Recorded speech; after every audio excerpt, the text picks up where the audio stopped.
তো আজকে হচ্ছে গুরু পূর্ণিমা আর আজ থেকে ভিডিওটা শুরু করছি। তো দুদিন মিলে ব্লগটা দুদিন ধরেই ব্লগটা করেছি। তো এখানে গুরু পূর্ণিমার দিন মা গিয়েছিল গুরুদেবের আশ্রমে। তো বাড়িতে একাই ছিলাম, তার জন্য একটু ফুচকা এনেছিল বাবা। আর ফুচকা খাওয়ার পর আমার দাঁতে ব্যথা করে, ঝাল লাগে, কেন জানি না দাঁতে ব্যথা করে। ঝাল লঙ্কা ছিল বলে ঝাল লাগছিল, সেটা ঠিক আছে, কিন্তু দাঁতে ব্যথা কেন করে সেটা জানি না। আর প্রতিদিন সন্ধ্যাতে দুধ নেওয়া হয়। তো আগের দিন এটা পরের দিন সকালে, আর আগের দিন সন্ধ্যাতে দুধটা আমি খাইনি, ফুচকা খেয়েই ঘুমিয়ে পড়েছিলাম। তো তার জন্যে সকালে সেই দুধটা রয়ে গেছিলো। তো সেই সকালে সেই দুধটা গরম করেই আমি মুড়ি খাচ্ছিলাম। আর আজকে রান্নাটা তো আমিই করব। তো তার জন্য মুড়ি খেয়ে সবজি টবজি কেটে রেখেছিলাম।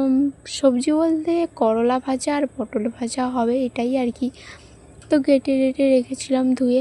তো তারপর মুড়ি খাওয়ার পর তো ওগুলো কেটে রেখেছিলাম। আর তারপর তো বাবা মাছ এনেছিলো, সেই মাছটা কেটে ধুয়ে নুন টুন মাখিয়ে রান্না করতে লেগে গেছিলাম। করলা ভাজা, পটল ভাজা, মাছের ঝাল, ভাত, এইগুলো রান্না করছিলাম। আর রান্না করার সময় দিদি ফোন করলো, যে বললো আজ বিকেলে আসবে। তো শুনে মনটা খুব খুশি খুশি লাগছিলো, কারণ একা একা থাকা হয়, তো কেউ যদি বাড়িতে আসবে বলে, তো বাড়িতে এলে তো ভীষণ ভালো লাগে।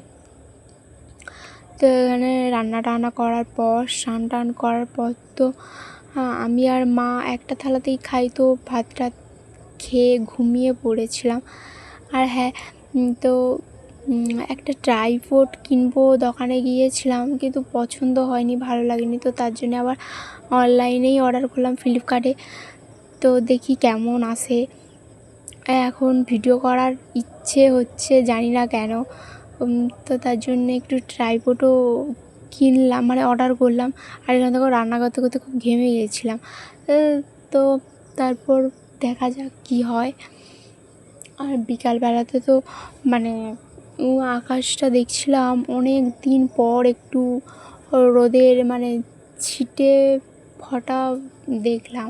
আজ এক সপ্তাহ ধরে, তারও বেশি হয়তো হবে, শুধু বৃষ্টি আর বৃষ্টি।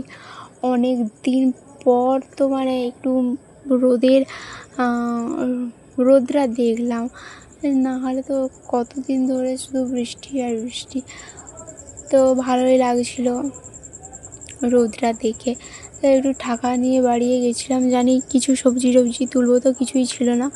4-5টা কুঁদরি, একটা বেগুন তুলেই বাড়ি চলে এলাম।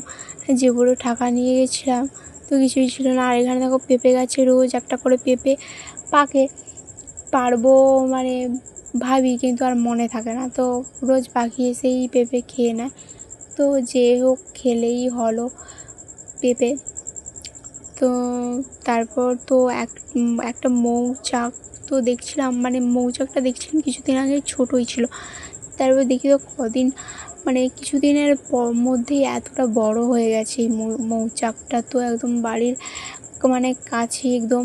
তারপর বিকালে দেখো দিদি চলে এসেছিলো, হচ্ছে চিপস কিনে খেতে খেতে চলে এলো। আর সন্ধ্যাবেলাতে তো আমি সন্ধ্যা দিয়ে দিদির সঙ্গে একটু গল্প, তারপর চপ দিয়ে মুড়ি মেখে খাওয়া, এগুলোর মজাটাই আলাদা।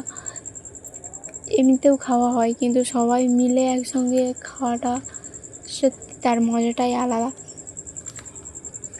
তো তারপরে দিদি মিষ্টি এনেছিলো, তো সেই মিষ্টি টিষ্টি প্যাকেট থেকে মানে খুলে রেখেছিলাম। আর হচ্ছে গিয়ে আমার তো রসগোল্লার রস তো মানে এমনিতে মানে নিকড়ে খেতে ভালো লাগে।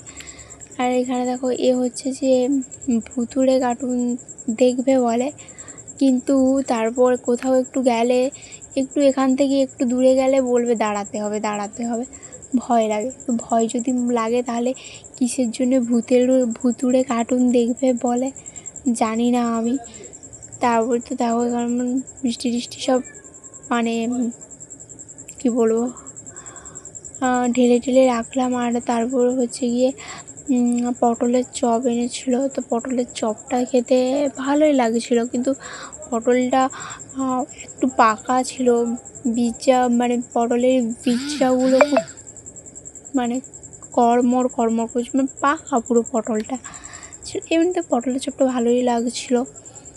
তো এই ব্লগটা আজ এই পর্যন্ত।